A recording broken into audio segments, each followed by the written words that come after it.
حصرت على الشباب اللي شفتها انعدمت وماتت امامي. نعم. يكضون الولد يقتلونه امام مرته لو اخته. الاحبال هاي معلقه، مو تقولين احبال هيك شيء بسيطه تطيح. هاي اللي شاش تجي الصبح زي العسكريه يقصون الحبل وتطيح الجثه، ونعاين احنا الشبابيك مفتوحه. هي الرضوانيه وما ادراك ما الرضوانيه. شلون اكو احنا ما شايفين النار والجنه، بس نسمع بان النار قتل موت ينتهي. الرضوانيه هي النار الكبرى. فهاي الصبح قبل ما يصير الدوام تجي زي عسكريه كبيره يقصون الحبل تطيح الجنازه، يقصون الحبل تطيح شيء فوق شيء شيء فوق شيء، ونسمع بس ورير هاي التحفر القاع الحفارات ورانا يدفنونهم ورانا ورا الجملونات.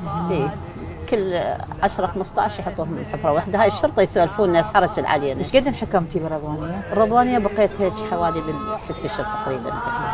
انا وبنات قاموا يجيبون جوقه من الجوقه، مثلا الجوقه تجي الاخيره نسالهم على ولدنا شايفينهم او ما شايفين، كل من يقول ابني مات بالتعذيب، هذا ابني معلق. هاي الصبح قلت لك الفجر يقصون الحبل والجثه تطيح. زين كنت شاهده على صدام حسين. هاي من استقرت الظروف وصارت المحاكم الجنائيه بحق صدام حسين وعوانه، ودوا علي تبليغ بأن تحضرين شهادة المحكمة الجنائيات الثانية ببغداد.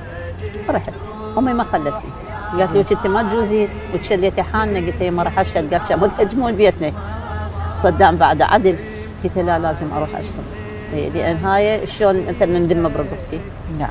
ما ترددتي؟ لا ما ترددت، انا كيفت بس امي تولدتني قامت تحكي علي. امي يعني عندها دافع وطني، امي احتضنت كل القوى السياسيه ببيتها هذا. نعم.